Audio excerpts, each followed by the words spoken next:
Bien-aimés dans le Seigneur, Shalom, bonjour, et que le Seigneur vous bénisse partout où vous êtes et bénisse tous vos travaux, bénisse vos enfants, vos chères épouses, vos chers époux, que Dieu bénisse tout ce que vous faites. Et que son nom soit loué ce matin parce que nous respirons. Il nous a donné la vie. Nous étions tous endormis comme des morts. Pourquoi? Parce que quand nous étions tous dans les profonds sommeils, personne ne se reconnaissait. Mais au moment où personne ne se reconnaissait, étant dans les profonds sommeils, lui, le Tout-Puissant, Dieu riche à miséricorde, nous a connus et nous a donné ce souffle de vie gratuitement.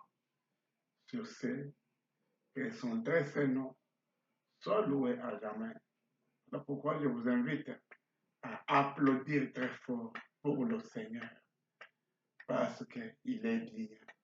Notre Dieu est digne de nos applaudissements, est digne de louanges, est digne de tout ce que nous pouvons faire pour lui.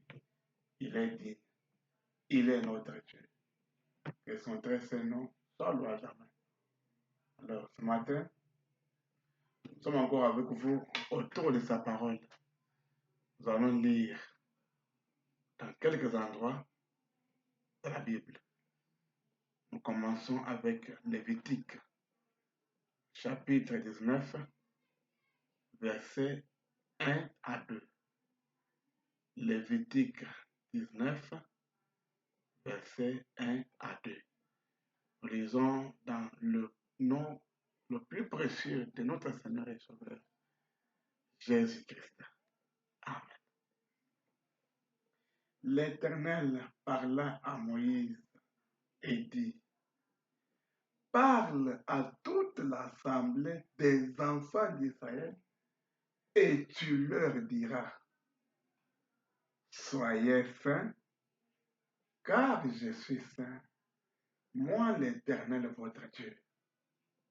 Amen. Pour que tu sois enfant de Dieu, pour que Dieu te fasse miséricorde, pour que Dieu te bénisse, pour que tu puisses prospérer, le Seigneur dit, soyez saints. Cherche d'abord à être saint, toi mon frère. Cherche d'abord à être sainte, toi ma soeur. Être saint veut dire quoi? Je vous ramène directement en Exode 3.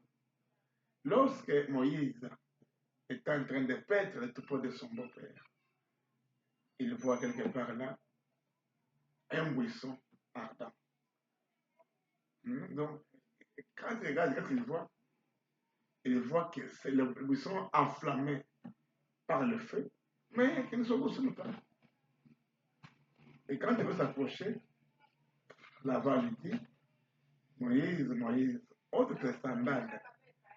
Pourquoi? Parce que le lieu où tu es est un lieu saint. Alors, avec la révélation de Malachie 4, Malachie 4 nous dit ceci. Ce n'est pas que ce lieu-là était saint, non. Mais c'est parce que le Saint des Saints était descendu sur ce lieu ce jour-là. Parce que c'est pour partir, vous partez là aujourd'hui. Vous n'écouterez plus cette voix-là, qui avait parlé de ce jour-là, non. Mais comme ce jour-là, il était sur cette montagne-là, comme ce jour-là, il était sur cette montagne-là, voilà pourquoi cette montagne-là était sainte en ce moment-là. Alors, ce qui veut dire que s'il entre en vous, mon frère, vous devenez saint. S'il entre en vous, ma soeur, vous devenez sainte. Nous ne sommes pas saints par la volonté de quelqu'un ou quelqu'un qui va nous introduire dans la sainteté. Non. Nous sommes saints quand nous croyons la parole du Seigneur. Pourquoi? Parce que la Bible nous dit qu'au commencement était la parole. Et la parole est avec Dieu. Et la parole était Dieu. En d'autres termes, la parole est Dieu. Dieu, c'est sa parole. Donc, on ne peut jamais séparer Dieu de sa parole. Si vous voulez voir le Seigneur, marchez dans sa parole. C'est ça. Si vous voulez voir un homme, une maman, obéissez à ce qu'il vous dit. Aux heures de rendez-vous, s'il vous dit que non, venez me voir à telle heure, effectivement, si vous partez à cette heure-là, vous le trouverez ou bien vous la trouverez en train de vous attendre. Pourquoi? Parce que c'était déjà un rendez-vous qu'il vous a fixé ou qu'elle vous a fixé. Alors, c'est comme ça servir le Seigneur notre Créateur. On ne peut jamais séparer Dieu de sa parole. Alors, quand la parole de Dieu est en vous, la Bible nous dit en 2 Corinthiens 5, 17 que vous devenez la nouvelle créature. Qui fait de vous la nouvelle créature? C'est le même Créateur qui est entré en vous parce que vous avez cru à sa parole. Parce que Dieu, c'est sa parole. Pas autre chose. Dieu, c'est sa parole. Alors, si tu veux voir Dieu, marche dans sa parole. Et en marchant dans sa parole, tu es saint, tu deviens saint. Pourquoi?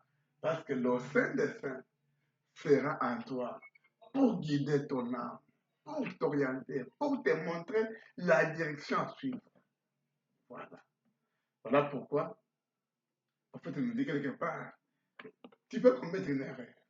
Mais après avoir commis cette erreur, si dans toi tu sens un jugement, tu sens une condamnation, quelque chose qui te dit que ce que tu as fait est mauvais, est mauvais, est mauvais, est tellement mauvais, il faut se repentir.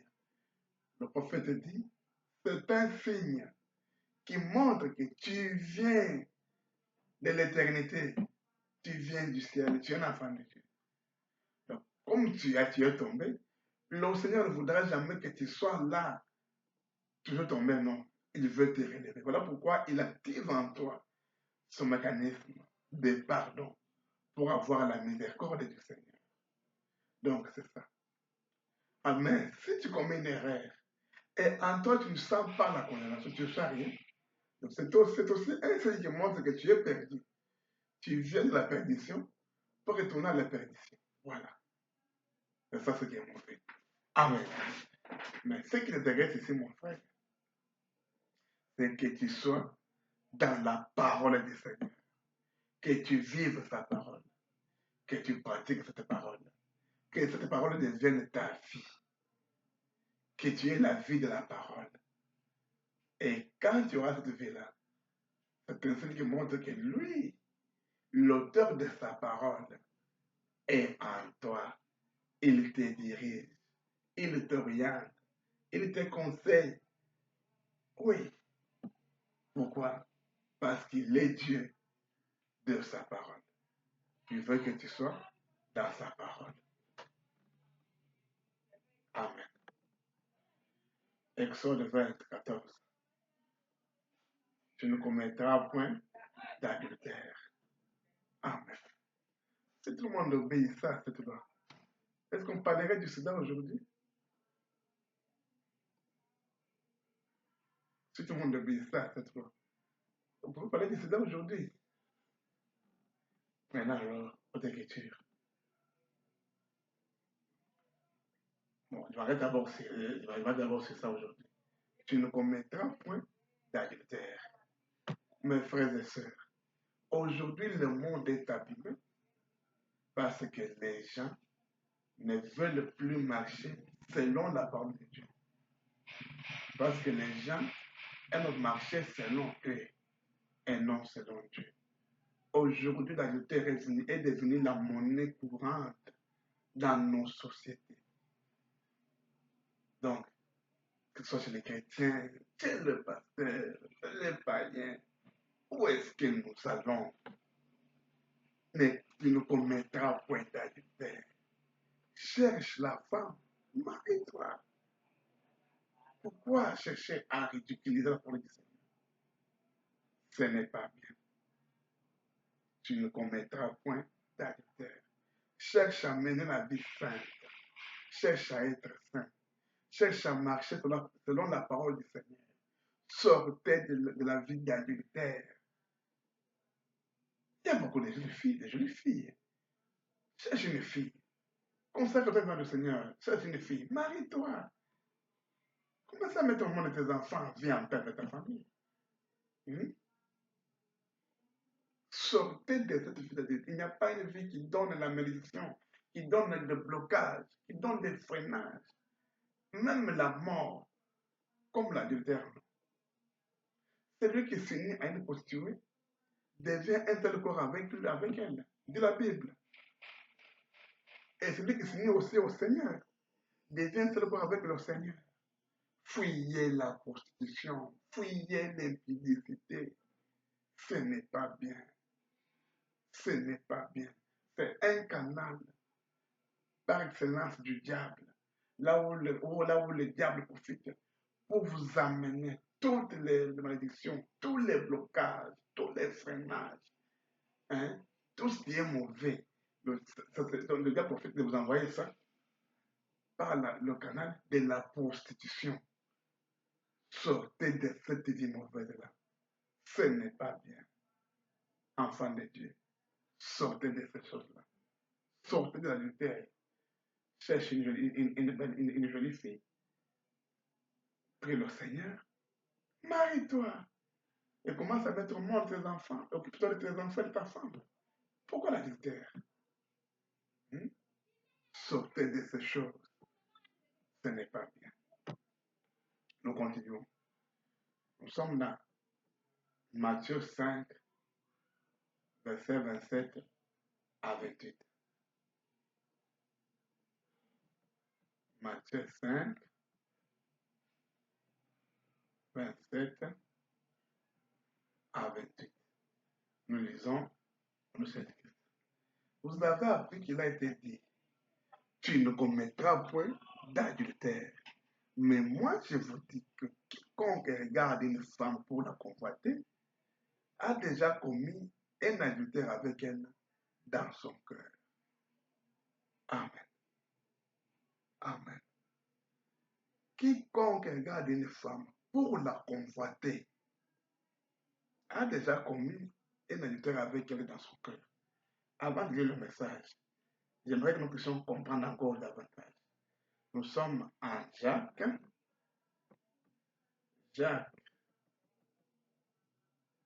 chapitre 1, verset 13 au verset 15.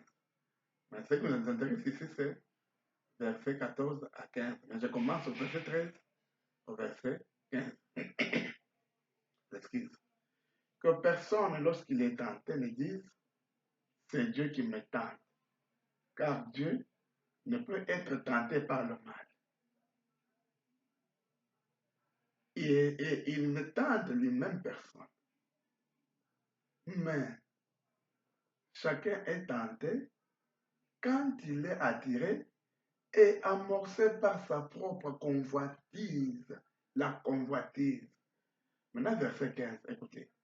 Puis, la convoitise, lorsqu'elle a conçu, enfante le péché. Et le péché, étant consommé, produit quoi? Produit la mort. Donc, une fois que tu commences à convoiter, c'est ça le péché. Convoiter qui? La femme d'autrui. Une fois que tu commences à convoiter, c'est ça le péché. Et quand tu commets l'adultère, c'est la mort qui est en train de produire dans ton corps. Parce que tout commence par le spirituel. En commettant l'adultère avec la femme d'autrui, c'est-à-dire, au même moment là, tu es déjà mort. Maintenant, qu'est-ce qu'on va attendre? On va attendre ta mort physique. Alors, évitez ces choses, fuyez ces choses. Ce n'est pas bien. Honorez Dieu, honorez sa parole. Respectez Dieu et honorez sa parole. Honorez Dieu et sa parole. Maintenant, pour terminer, pour ce matin, allons lire le feu rouge clignotant Si je savais venir, ça a été prêché le 23 juin 1963, soir. Je prends par grâce 84. Mais direz-vous, frère Banham, un instant. Ça, je ne sais pas. Écoutez, frère, avant de dire quelque chose, écoutez ceci. Jésus-Christ a dit que quiconque regarde une femme pour la convoiter a déjà commis un adultère avec elle dans son cœur. Quand un homme sort de son bureau, sort de l'église, sort de chez lui et met le pied dans la rue, tout ce qu'on voit, c'est un étalage de femmes de chair et de sang qui s'exhibe. Quand cela arriverait, alors le temps serait proche, à la porte. Ce qui arriva du temps de Noé, quand les fils de Dieu virent les filles des hommes et se mirent à prendre ces femmes. Voyez, voilà, c'est ça. Amen. Amen. Maintenant, 86. Qu'est-ce que nous voyons? Qu'est-ce que nous voyons? La télé. On ne peut même pas prendre un journal sans qu'on y voit des femmes partout. Des jolies femmes, c'est tous les emballages de whisky, dans les magazines, sexy, en tenue indécente. À la télé, dans tout. Il y a des femmes habillées sexy, une jolie femme. Et nous voyons que dans la publicité, pour les cigarettes, dans tout ce qu'on regarde, on constate qu'il y a la femme attirante. On ne peut même pas voir de la publicité pour une paire de bas de soie sans les voir enfilés sur des jambes minces. C'est vrai. Mais qu'est-ce que ça veut dire? Pourquoi ça? Qu'est-ce que ça veut dire? Pourquoi ça? Pourquoi cela se fait? Pourquoi ces femmes ont ce comportement-là de s'habiller comme cela? Le feu rouge clignotant, signe de sa venue. Nous prenons par exemple 77, 78. Maintenant, ceci paraît archaïque et vient jouer à quelqu'un. Regardez un peu comment c'était il y a quelques années. Et regardez ce qui se passe maintenant. Puis imaginez un avenir. Il n'y a aucun avenir si ce n'est l'avenir du Seigneur. Remarquez, comparez ces femmes antiviennes avec la tendance d'aujourd'hui. Examinez ce qu'elles étaient. Examinez ce que les fils de Dieu faisaient. Examinez ce qu'ils font aujourd'hui. Amen.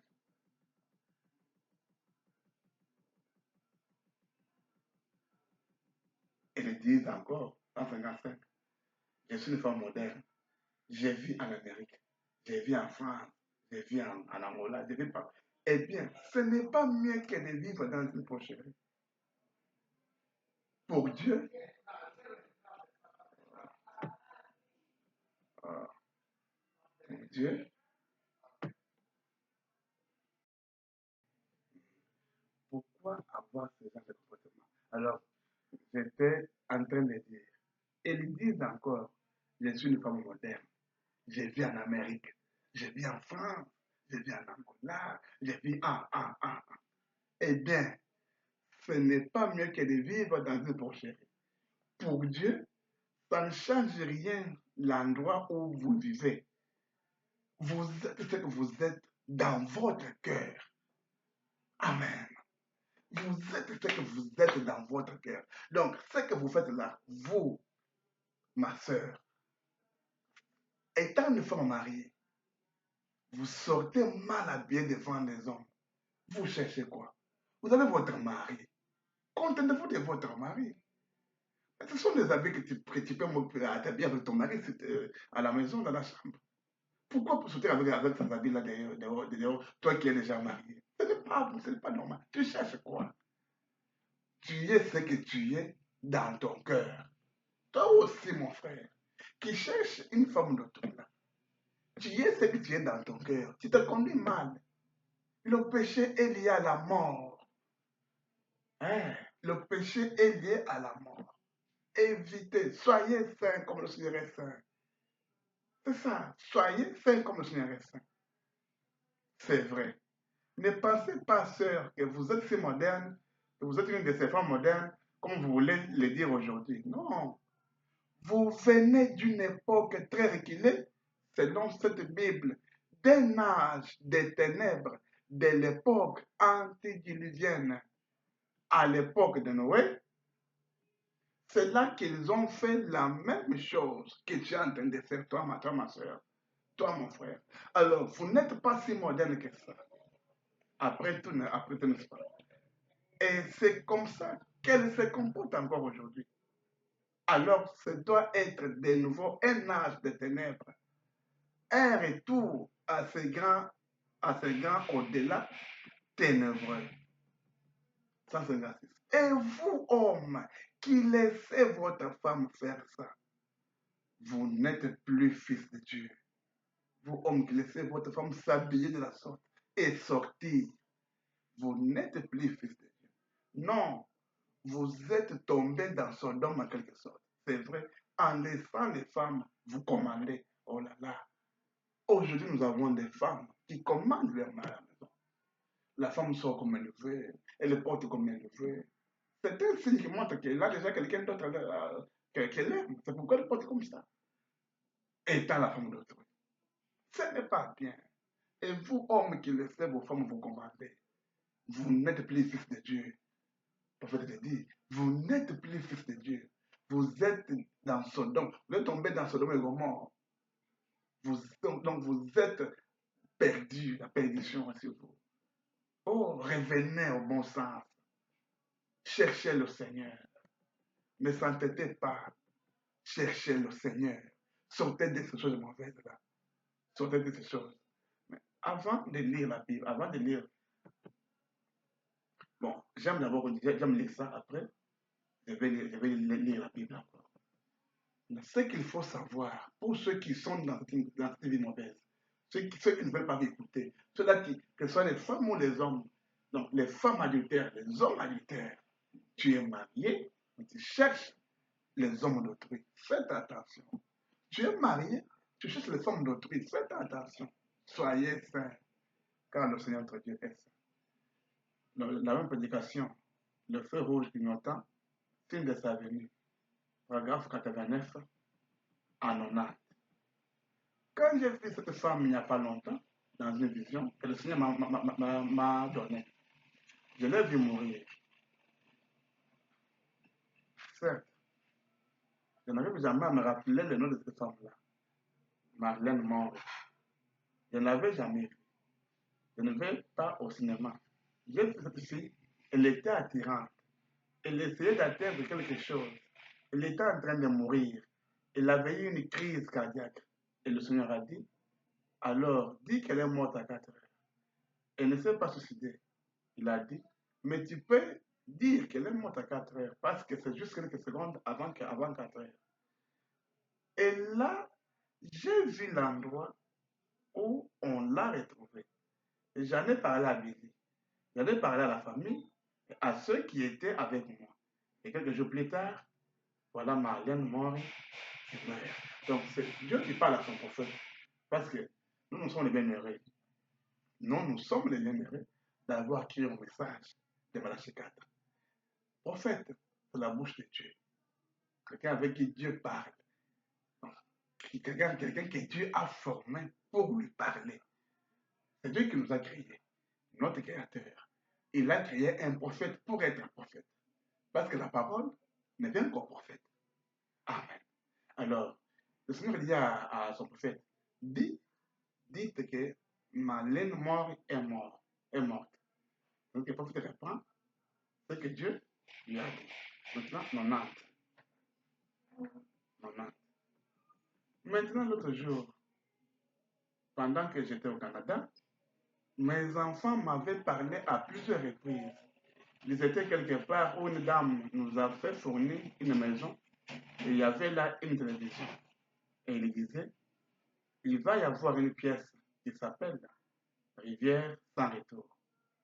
C'est la rivière où j'avais toujours, toujours pêché.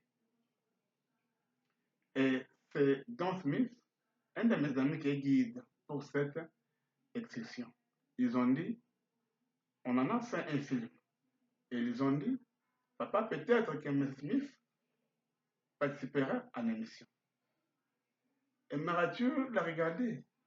Eh bien, j'ai dit, quand je rentrerai du Canada, si j'arrive à temps, je la regarderai. Écoutez bien, mes frères et sœurs. Eh bien, lorsqu'effectivement la pièce a été présentée à l'écran, je suis allé la regarder. Et là, devinez, qui jouait dedans? Marlène Mort. Voilà, elle était là une année ou plus après sa mort. Elle était là habillée très sexy. Il y avait là sa voix, ce qui on entendait encore et qu'on entendra pendant bien des années encore sur cette bande magnétique. Si cette bande magnétique, écoutez bien, si cette bande magnétique retient son action, alors s'il pouvait regarder depuis l'endroit où elle se trouve ce soir, point, j'espère qu'elle est sauvée, mais je ne sais pas. C'est l'affaire de Dieu. Le salut, c'est l'affaire de Dieu. Dieu fait grâce. À qui Dieu fait grâce? Mais s'il peut revoir cela, il ne peut pas le nier. Il ne peut pas le nier parce que nous l'avons su pas. À combien plus forte raison Dieu a-t-il chaque mouvement, chaque action sur sa grande bande mythique suprême? Hein? Je réponds.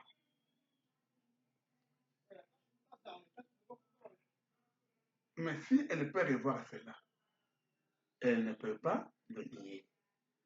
Elle ne peut pas le nier parce que nous l'avons sur pas. Amen. On a écouté. À combien plus forte raison Dieu a-t-il chaque mouvement, chaque action sur sa grande bande magnétique suprême qui sera jouée ce jour-là? Point. Nous ne pourrons pas y échapper. C'est là. Amen. Nous ne pourrons pas y échapper. Amen. On a écouté la Bible. Nous revenons et nous continuons pour conclure. Nous ne pouvons pas y échapper. C'est pourquoi faites attention, mon frère et ma soeur, dans ce que tu fais. Matthieu 7, verset 12. Tout ce que vous voulez que les hommes fassent pour vous, faites-le de même pour eux. Car c'est la loi et les prophètes. Tout ce que vous voulez que les hommes fassent pour vous, faites-le de même pour eux. Car c'est la loi et les prophètes. En d'autres termes, tout ce que vous voulez qu'on vous fasse, faites-le de même pour les gens.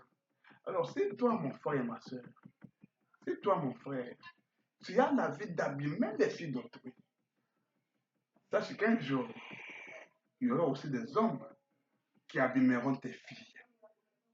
Parce que le Seigneur te donnera seulement des filles pour qu'un jour, qu'elles soient aussi abîmées, comme toi aussi, tu abîmes les filles des autres. Parce qu'il faut savoir que le péché ne pourrit jamais. À moins qu'il soit confessé et laissé, là Dieu peut pardonner. Mais sinon, le péché ne pourrit jamais. Le péché ne pourrit jamais. Voilà pourquoi il est bien de faire attention, de sortir du péché et d'avoir la vie qui confesse Christ et sa parole. Avoir une vie sainte. Comme nous avons lu, le Seigneur nous disant, soyez saints, comme moi aussi, je suis saint. Moi, votre Dieu. Amen. Soyez saints, comme notre Dieu aussi est saint. Vivons dans la sainteté. Vivre la sainteté, c'est vivre dans la grâce du Seigneur. C'est faire ce que Dieu aime. Et non ce que Dieu n'aime pas. Faire ce que Dieu aime. Il faut vivre dans la sainteté. Vivre selon la volonté de Dieu. En ce moment-là, Dieu du ciel nous bénira et habitera nos corps. Et dans ce cas, nos corps seront saints et nous serons des saints fils de Dieu. Nous serons des enfants de Dieu parce que Dieu sera en nous. Étant en nous, nous serons des hommes saints. Nous serons des femmes saintes parce que le Créateur habitera nos corps. Que Dieu vous bénisse. Veuillez vous abonner, veuillez partager, veuillez aimer la page pour que cet évangile arrive partout. Que Dieu vous bénisse. Ciao.